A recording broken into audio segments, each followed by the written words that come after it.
जय हिंद। मैं ठाकुर अमित राठौर। आप देख रहे हैं सतर्क भारत का सबसे चर्चित शो जनता की आवाज़। सभी दर्शकों से माफ़ी चाहूँगा, समय की कमी होने के कारण आज ये शो पहले 1 घंटा पहले चलाया जा रहा है। आज हमारे साथ हैं अतिथि के रूप में नाजिम जैदी। नाजिम जैदी एक समाजसेवी हैं और ये नाम किसी परिचय का मोहताज नहीं है। ये विभिन्न विभिन्न क्षेत्रों में समाज को अपनी सेवाएं देते आ रहे हैं। आगे इनका सफ़र कैसे शुरुआत की, कैसे इनको समाज के प्रति अपनी जिम्मेदारियों का एहसास हुआ, कैसे लोगों की मदद करते हैं, और इस एज में, जिस एज में युवा आज की डेट में बहुत सी युवाएं भ्रमित हैं, उस एज में आगे आके समाज के प्रति अपनी जिम्मेदारी को समझना ये बहुत बड़ी बात है। तो आगे जानेंगे सर। बहुत बहुत स्वागत है सर आपका सतर्क भारत में। Thank you so much sir. Thank you. तो किस तरह से आपने अपनी यात्रा शुरू की है, सामाजिक यात्रा कब शुरू की और कैसे शुरू की सर? जैसा कि हम लोग जब स्कूल में पढ़ते थे, मेरी जो एजुकेशन है वो किच्छा प्राइमरी स्कूल, उसके बाद मैं जनता इंटर कॉलेज किच्छा में पढ़ा।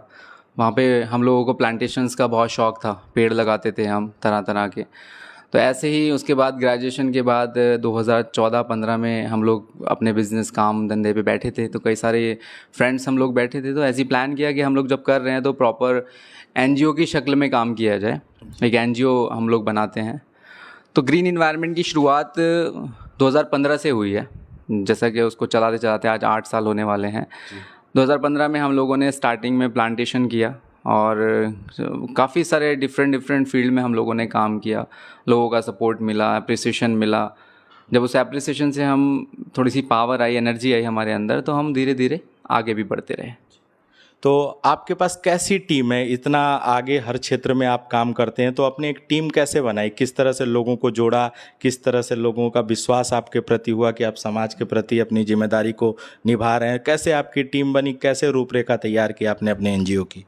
जैसा कि मैं बता दूं, मेरे फादर से मुझे ये सब चीज़ें मिली हैं। मैं अपनी फैमिली से ही सीख के आया हूँ, क्योंकि मैं कहीं ना कहीं, लोग कहते हैं कि हमारे ब्लड में ही ये समाज सेवा है। और पिछले काफ़ी लंबे टाइम से जब हमने स्टार्ट किया था, तो टीम, कोई भी सोसाइटी, कोई भी एनजीओज़ जो होते हैं, वो इस तरीके से आप ज़बरदस्ती टीम नहीं बना सकते जब तक आप पॉजिटिव काम करके नहीं दिखाएंगे। किसी भी फील्ड में अगर हम पॉजिटिव काम कर रहे हैं तो ऑब्वियसली हमारी टीम खुद ब खुद बढ़ती चली जाएगी। आज आप सभी के प्यार और मोहब्बत से हमारी 14 स्टेट में टीम है। हम भारत के कई सारे स्टेट्स में काम कर रहे हैं, कई सारे शहरों में काम कर रहे हैं, जो डिफरेंट एक्टिविटीज़ हम लोग करते हैं। जैसे उत्तराखंड में ही हम लोगों ने कोविड में, जब 2020 में कोविड आया था, तो हम लोगों ने यहाँ से फूड डिस्ट्रीब्यूशन का काम इस डिस्ट्रिक्ट से सबसे पहले हमारी एनजीओ ने शुरू किया था। धीरे धीरे सभी लोग जागरूक हुए, सभी लोगों ने उस पर काम किया। बहुत अच्छा लगा कि कोविड जैसी महामारी को सारी सोसाइटीज़, सारी एनजीओज़ ने मिल करके फाइट की, उससे लड़े, और बिल्कुल जितने भी समाज सेवी हैं, ज़्यादा से ज़्यादा लोगों के साथ जुड़ते रहे। हमारे पास उस टाइम एक बहुत बड़ी टीम बन गई थी, अभी भी है। और उसी बीच जितने भी स्टेट्स मैं आपको बता रहा हूँ, यहाँ से लेकर के कई सारे स्टेट्स हैं, कोविड के ही माध्यम से हमारी टीम बनी है। जी। आप कोविड के टाइम, ये अचानक आया था, सभी तरफ भगदड़ मच गई थी, सभी चीज़ें इच्छा अनुसार नहीं हो रही थी, लोगों में एक दहशत का माहौल था, एक लोग जीवित रहना चाहते थे, वो दौर था। तो किस तरह से आपकी टीम ने काम किया, किस तरह से आपने टीम बनाई उस कोविड के दौरान कार्य करने के लिए, और कैसे रूपरेखा तैयार की अपने टीम की? जैसा कि माननीय मोदी जी ने 21 मार्च को अनाउंस किया था कि भारतवर्ष में अब पूर्ण लॉकडाउन है, तो हम लोगों ने, हमारी फैमिली ने स्टार्ट किया कि हम लोग कुछ फूड पैकेट्स बनाते हैं, जिससे अभी ये पता नहीं है कि कब लॉकडाउन खुलेगा। उसके बाद धीरे धीरे हमारी टीम रुद्रपुर बनी। उसके बाद बाजपुर, गदरपुर, काशीपुर, पूरे डिस्ट्रिक्ट में हमने कवर किया, ऊपर पहाड़ों में भी कवर किया। फिर नीचे यूपी में हम लोग गए, फिर दिल्ली, बिहार, राजस्थान, जयपुर, जम्मू कश्मीर, इवन मुंबई, बहुत कई सारे स्टेट्स में टीम ने हमारी लगातार काम किया। और एक भी दिन हम लोग नहीं बैठे चैन से। हम लोगों ने ना रात देखा ना दिन देखा, पूरी टीम ने बहुत सपोर्ट किया, बहुत ही मतलब निस्वार्थ काम किया। और जैसा कि फूड से ही लोगों का भला नहीं हुआ, कुछ लोग फॉर एग्जांपल जैसे यहाँ से दिल्ली में फंसे हुए हैं, गुजरात में फंसे हुए हैं, कई सारे स्टेट्स में लोग फंसे हुए थे। हमने यहाँ पे ऑफिसर्स की लाइजनिंग करके, उनसे रिक्वेस्ट करके उनके पासेस बनवाए। यहाँ के जो भी प्रशासनिक अधिकारी थे, उन लोगों ने हमें बहुत ही सपोर्ट किया, बहुत ही अच्छे से हमारी रिक्वेस्ट को सुना। हम लोगों ने उनके पासेस बनवाए, यहाँ से पर्सनली गाड़ियाँ करके भेजी, उन लोगों को बुलाया भी यहाँ पे। कुछ लोग यहाँ पे फंसे हुए थे जो बहुत ही एक्चुअल में नीडी थे, जिनको अपने अपने घर वापस जाना था। अधिकारियों से रिक्वेस्ट करके उनके पासेस बनवाए, उनको यहाँ से भेजा। तो इस टाइप की डिफरेंट डिफरेंट एक्टिविटी हम लोगों ने कोविड में भी की थी। जी, बहुत बढ़िया, बहुत सराहनीय कार्य आप द्वारा किया जा रहा है लगातार 8 वर्षों से। जैसा कि आपने बताया कि 14 राज्य में भारत के काम करना एक युवा का, जो रुद्रपुर के एक शहर किच्छा से आता है और 14 राज्यों में अपनी एक टीम बनाता है, ये बहुत बड़ी काबिलियत का काम है। और बहुत सतर्क भारत ऐसे लोगों को सैल्यूट करता है कि आजकल के युवा कहीं ना कहीं इस कार्य में आगे नहीं आते हैं, समाज के प्रति अपनी जिम्मेदारी को नहीं समझते हैं। वैसे में एक युवा आगे आता है और 14 राज्यों में सामाजिक कार्य कर रहा है, ये बहुत बड़ी बात है। बहुत बहुत धन्यवाद सर आपका। आप प्लांटेशन पे काम करते हैं, तो वो उसकी रूपरेखा क्या है? क्योंकि जनरली देखा जाता है कि लोग प्लांटेशन पे काम करते हैं और सोशल मीडिया का एक प्लेटफॉर्म यूज करते हैं, और प्लांटेशन हो गया उसके बाद उसका रख रखाव सही तरीके से नहीं होता है। जितने प्लांट सोशल मीडिया पे लगाए जाते हैं वो एक्चुअल में यदि ज़मीन पे लगते तो आज स्थिति कुछ और होती। हम कोविड के दौरान ऑक्सीजन सिलेंडर के लिए, या और भी हम अभी भी ऑक्सीजन सिलेंडरों के पीछे भाग रहे हैं, ऑक्सीजन की कमी है, तो उसको कैसे आप लोग मैनेज करते हैं? किस तरह से उसको अच्छी रूपरेखा देते हैं कि हमारा प्लांट भी सुरक्षित रहे और पौधारोपण भी बेहद हो? पहली बात तो धन्यवाद आपका कि आपने ये सवाल करा, ये मेरे मन का सवाल है और मैं इसका जवाब लाखों हज़ारों लोगों के बीच में देना चाहता हूँ। हम लोगों ने जब प्लांटेशन स्टार्ट की थी 2014 में, तो उस टाइम इतने लोग जागरूक नहीं थे प्लांटेशंस को, पेड़ों को लेकर के। हम लोगों ने कई सारी ऐसी जगहें थी, हम लोगों ने स्टार्ट किया। इंडिविजुअल फंडिंग पे हम लोग काम करते हैं, हमारे पास कोई गवर्नमेंट की एड या कोई CSR या किसी भी पॉलिटिशियन का सपोर्ट नहीं है। हम लोग सिर्फ प्लांट्स ही नहीं, हम लोग कोशिश करते हैं कि हम लोग उसको ट्री गार्ड से लगाएं। तो हम लोग अफोर्ड नहीं कर पाते थे स्टार्टिंग में ट्री गार्ड्स। हम लोगों ने बहुत पेड़ लगाए, लेकिन वहाँ पे क्या होता था कि हम पेड़ लगा रहे हैं, पेड़ लगाने के साथ साथ लोग उसको उखाड़ दिया करते थे, उसमें पानी नहीं लग पा रहा था, मॉनिटरिंग प्रॉपर नहीं हो पाती थी, क्योंकि हमारे भी काम है, परिवार है, हम भी अपना काम भी देख रहे हैं, परिवार को भी पालना है, समाज की सेवा भी करनी है। फिर हम लोगों ने स्कूल्स में अवेयरनेस प्रोग्राम चला दिए। स्कूल्स में हम लोग बच्चों को एज अ गिफ्ट हम लोग प्लांट्स दिए। हम लोगों ने काफ़ी हम लोगों ने प्लांट इकट्ठे करे, अरेंज किया डिफरेंट डिफरेंट जगहों से। फिर हम लोगों ने एक अवेयरनेस प्रोग्राम चलाया, 6 से लेके 10 तक के बच्चों को हम लोगों ने वो प्लांट डिस्ट्रीब्यूट किया कि जो बच्चा इस प्लांट्स को बड़ा हो करके दिखाएगा हमें, तो हम उसको ट्रॉफ़ी और उसको एक कैश प्राइज़ या उसको हम किसी भी चीज़ से सम्मानित करेंगे। तो उससे बच्चों में बहुत अवेयरनेस पैदा हुई और जिससे हमारे हज़ारों पेड़ लगे। अलग अलग गाँव से, अलग अलग शहरों से लोग आते थे। हम लोगों ने हज़ारों की तादाद में पेड़ बांटे, लगाए कम, इसमें कोई दो राय नहीं है, अपनी हैसियत के हिसाब से लगाए भी बहुत, लेकिन पेड़ अब वही लगाते हैं हम जो बचा लें। इस तरीके से पेड़ का नाश नहीं करते हैं। जैसे कि मैं आपको बता दूं, हर पर्यावरण दिवस पे हमारे ज़िले की बात बताऊं तो लाखों पेड़ लगाते हैं। हर इंसान पेड़ लगाता है, लाखों के हिसाब से पेड़ लग जाते हैं, लेकिन 1% भी उसकी रिकवरी नहीं है, 1% भी पेड़ नहीं बच रहा है। तो मैं उन सभी लोगों से रिक्वेस्ट करूँगा, आप 1000 पेड़ ना लगाएं, आप एक पेड़ लगाएं, कम से कम उसको बचा ज़रूर लें। आज मैं देखता हूँ कुछ गवर्नमेंट स्कूल्स हैं जहाँ हम लोगों ने पेड़ लगाए थे पिछले 5-6 साल पहले, आज वो पेड़ फल दे रहे हैं। हमने रुद्रपुर कलेक्टेड में पेड़ लगाए थे, आज वो पेड़ इतने छायादार हो गए हैं, देख के दिल को सुकून मिलता है कि हाँ, ये हमारे हाथ का लगाया हुआ पौधा है। तो मैं उन लोगों से सभी से निवेदन करूँगा कि जो लोग भी प्लांटेशन करना चाहते हैं या कर रहे हैं, आप अपने जन्मदिन पर, आप अपने पूर्वजों की पुण्यतिथि पर, अपनी एनिवर्सरी पर, या कोई भी आपके घर में फंक्शन है या अच्छी या कोई बुरी चीज़ है, तो आप एक पेड़ लगाएं। उस पेड़ को प्रॉपर ट्री गार्ड से कवर करें ताकि वो पेड़ बचे और आपको ज़िंदगी भर याद रहे। जी, बहुत सराहनीय प्रयास रहा है आपका, जिसके कारण से पर्यावरण सुरक्षित होता है। बहुत ऐसे युवा आगे आते हैं जो पर्यावरण संरक्षण पे काम करते हैं और एक पॉजिटिव मैसेज समाज को देते हैं। मैं चाहता हूं कि सभी लोग अपनाएं, अपने बच्चे के जीवन में ये चीज़ डाल दें कि तुम्हें सबसे जरूरी कोई कार्य है तो पौधारोपण है, और वो आप उस पौधे को अपने बच्चे की तरह आपका पालने का कार्य है, तब जाके हम अपनी पर्यावरण को सुरक्षित कर पाएंगे। और सर, अभी देखा जाए तो आजकल पर्यावरण के लिए थोड़ा सा लोग जागरूक हुए हैं, कहीं ना कहीं लोग आए हैं। सोशल मीडिया का भी हालांकि उसके लिए भी यूज करने के लिए भी लोग हुए हैं कि एक पौधा लगाएंगे, एक डाल देंगे, फ़ोटो शूट हो जाएगा, अच्छा चलेगा। लेकिन उसके साथ साथ जो मुख्य यहाँ पे समस्याएं आ रही हैं, आप एक सामाजिक व्यक्ति हैं इसलिए सामाजिक मुद्दा है तो मैं आपसे शेयर कर रहा हूँ कि पानी की कमी हो रही है। जैसे हमारा ये जो लोकल एरिया है, कई 100 फीट तक के जो नल हैं वो कहीं ना कहीं पानी में दिक्कत कर रहे हैं, छोड़ रहे हैं। उसके लिए लोगों के अंदर अवेयरनेस नहीं है। लोग सड़कें धुलते हैं, गाड़ियां घंटों धुल रहे हैं, किसी का टैंक से पानी गिर रहा है तो घंटों गिर रहा है, इसका मिसयूज हो रहा है। और जबकि पानी की कमी आने वाले समय में बहुत ही घातक होगा। अभी हम ऑक्सीजन सिलेंडर के पीछे भागे हैं, आने वाले समय में हम पानी के पीछे भागेंगे। तो उसके लिए क्या आपका सुझाव है लोगों के लिए, या क्या आपकी एनजीओ इस पे कोई आगे करने वाली है, कोई विचार बनाया आपने? वाटर रिसोर्सेज के लिए हमने 2017, 18, 19 में काम किया था और अभी भी हम लोग छोटी छोटी अवेयरनेस प्रोग्राम चला रहे हैं। अभी हमारा एक बहुत बड़ा प्लेटफॉर्म तैयार हो रहा है कि सिर्फ हम लोग वाटर रिसोर्सेज पे काम करने जा रहे हैं। एक बहुत बड़ी टीम का सेटअप हो रहा है। हमारा गवर्नमेंट से भी टाई अप चल रहा है। हम लोग रिक्वेस्ट कर रहे हैं कि हमारी इस अप्रोच को एक्सेप्ट किया जाए कि हम वाटर रिसोर्सेज पे काम करें। पर्टिकुलर हमारे डिस्ट्रिक्ट में हज़ारों संस्थाएं रजिस्टर्ड हैं, वो सिर्फ दिखावे के लिए हैं। जैसा अभी आपने कहा कि कोई पेड़ लगा रहा है, वो फ़ोटो खींच रहा है। मैं चाहता हूं कि आप पेड़ लगाएं, आप उसका एक पेड़ का 50 फ़ोटो डालें, लेकिन उस पेड़ को ज़रूर बचा लें। क्या कारण है कि इस पूरी बरसात में हमारे क्षेत्र में बारिश नहीं हुई है। आप अनुमान लगाइए, जिस तरीके से हम अपना फीवर नापते हैं, एक थर्मामीटर होता है हमारा फीवर नापने का, एक इक्विपमेंट आता है, वो हमारे एरिया का पॉल्यूशन नापता है। हमारे एरिया का पोल्यूशन आप गूगल भी कर सकते हैं, और आप अगर साइंस से या और भी लोगों को जानते हैं तो उससे पता भी लगा सकते हैं कि हमारे एरिया का पॉल्यूशन रेट कितना हाई है, जो आने वाली पीढ़ी के लिए हमारे लिए बहुत ही घातक साबित हो सकता है।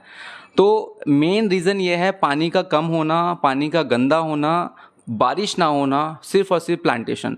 अगर प्लांटेशन प्रॉपर हम लोग करें तो एक बहुत अच्छा मैसेज भी जाएगा और हम लोग एनवायरनमेंट को बचा भी सकेंगे। जैसा कि हम ही लोगों ने बहुत ही, मैं नहीं, मेरी संस्था, हमारी संस्थाएं नहीं, डिफरेंट लोगों की संस्थाएं काम कर रही हैं इस क्षेत्र में।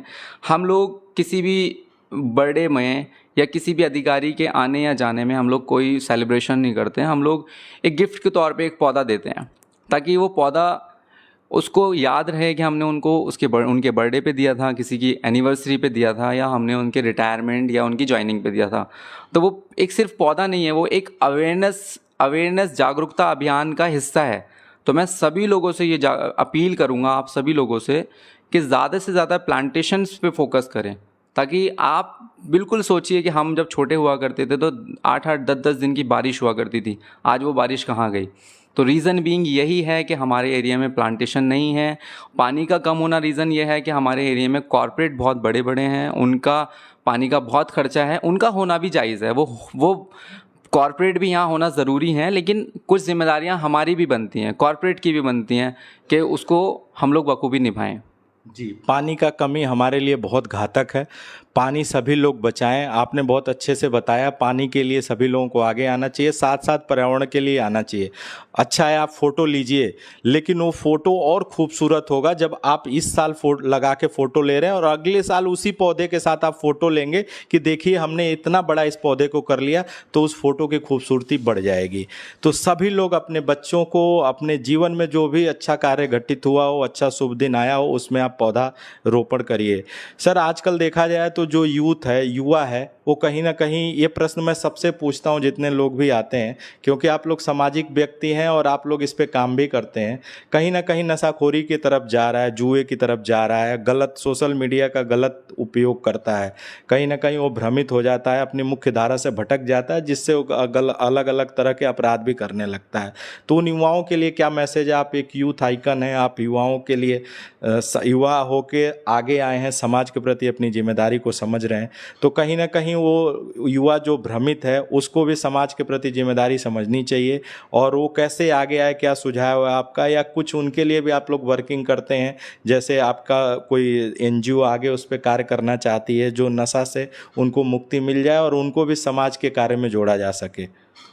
नशा मुक्ति अभियान पिछले कई सालों से हम पुलिस के साथ लगातार कर रहे हैं, और इस नशे में हम सभी लोगों से अपील और रिक्वेस्ट करते हैं कि जो भी युवा हैं, जो भी इसमें भ्रमित हो गए हैं, हम पर्सनली जा कर के उनके घर वालों को उन लड़कों को जागरूक करते हैं कि इससे सिर्फ और सिर्फ आपकी बर्बादी है जी।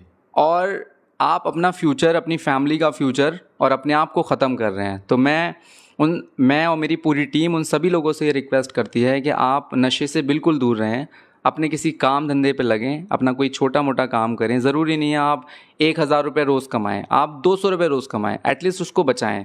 नशे से ये हो गया है कि मैंने देखा है कुछ लड़कों के तो घरों में बर्तन तक भी बेच देते हैं। वो 2-2 रुपये पे, 100-100 रुपये पे अपना सारा सामान बेच देते हैं। एक बहुत बहुत कॉस्टली चीज़, 1,000-2,000 रुपये की चीज़ 10-20 रुपये में बेच देते हैं। तो उन सभी लोगों से अपील करना चाहूँगा कि मैं ही नहीं यूथ आइकन हूँ, यहाँ पे हज़ारों हैं, हज़ारों लाखों लोग हैं जो हमारे देश के लिए मिसाल बने हुए हैं। उन लोगों को थोड़ा सा, उन लोगों को कॉपी करिए, उन लोगों से कुछ सीखिए, कुछ मोटिवेशंस लीजिए, नशे से दूर रहिए, अपने परिवार को बचाइए, अपने आप को बचाइए।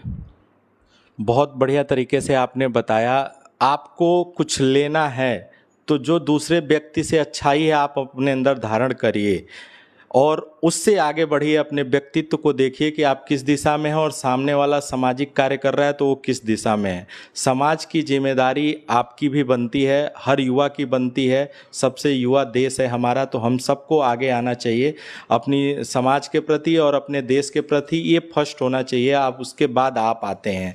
तो कहीं ना कहीं सर ये देखा जाए कि जो युवा वर्ग है, आप रक्तदान में भी काम करते हैं।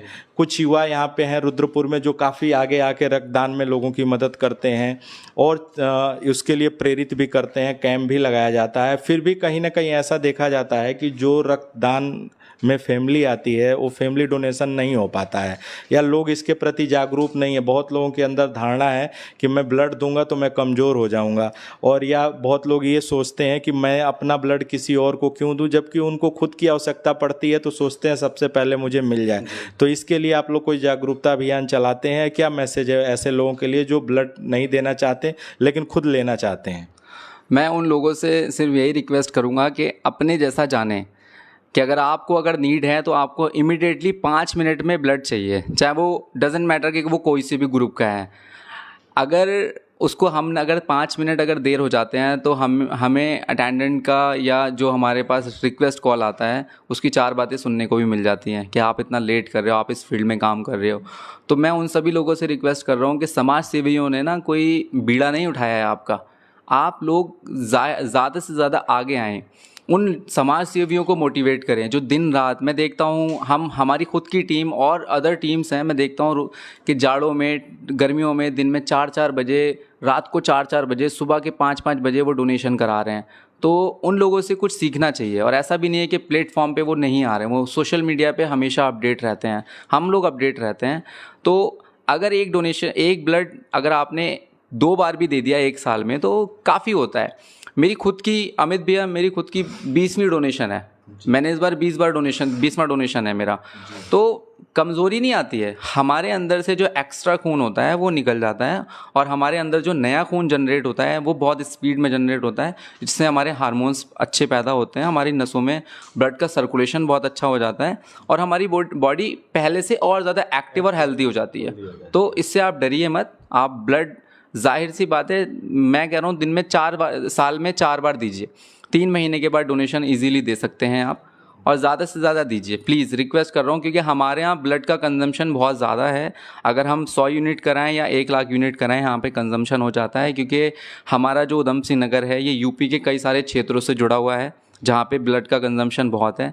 और उत्तराखंड का लास्ट डिस्ट्रिक्ट है, उत्तराखंड में यहीं से ही काफ़ी सारा इस हॉस्पिटल्स में ब्लड सप्लाई होता है। तो प्लीज़ अगर आप किसी की जान बचाएंगे, किसी के काम आएंगे, तो ईश्वर कहीं ना कहीं आपको उसका फल ज़रूर देगा। बहुत अच्छे से आपने बताया। आप थे नाजिम जैदी, आप लगातार 8 वर्षों से विभिन्न राज्यों में काम कर रहे हैं, विभिन्न क्षेत्रों में समाज को अपना सेवा दे रहे हैं।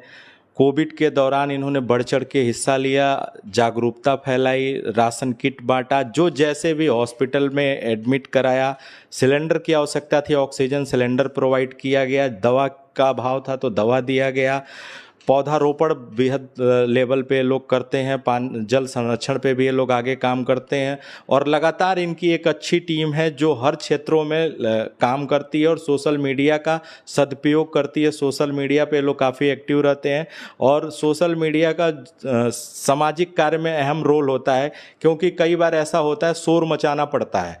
यदि आप काम नहीं कर पा रहे हैं और आप यदि शोर मचा रहे हैं, आपके शोर कोई सुन के कोई आगे हाथ पकड़ लेता, कहीं ना कहीं मदद मिल जाती है। रक्तदान में भी यही चीज़ें होती है, यदि कोई नहीं होता है, हम सोशल मीडिया का प्लेटफॉर्म यूज करते हैं तो उस पर लोग आगे आके पकड़ लेते हैं कोई ना कोई, और कहीं ना कहीं हो जाता है। तो बहुत सराहनीय प्रयास रहता है सर आपका। इस समाज में आप जैसे लोगों की ही ज़रूरत है। ये जो शो बनाया गया है सिर्फ इसीलिए बनाया गया है कि आपको लोग समझ पाएँ और आपसे लोग जो जुड़ना चाहें। किसी का कोई लाइव प्रश्न है तो वो भी मैं देख लेता हूँ, कोई लाइव प्रश्न पूछना चाहता है या इनकी सेवाएं कोई लेना चाहता है, इनकी सेवाओं से कोई लाभ लेना चाहता है तो वो भी जुड़ सकता है। और आपसे कोई जुड़ सकता है तो वो भी जुड़े, कोई किसी तरह से मदद कर सकता है तो आपका नंबर हम कमेंट बॉक्स में डाल देंगे, कोई इनसे मदद करे। क्योंकि जो सामाजिक कार्य होता है वो अकेले किसी व्यक्ति का नहीं होता है, सभी के सामूहिक प्रयास से ही समाज की मदद की जाती है। कोई एक आगे आता है और सभी लोग मिल के साथ में काम करते हैं। तो बहुत बहुत धन्यवाद सर आपका कि आपने अपना कीमती समय दिया। ऐसे ही असाधारण आवाज़ से हम नियमित मिलाते रहेंगे। जय हिंद।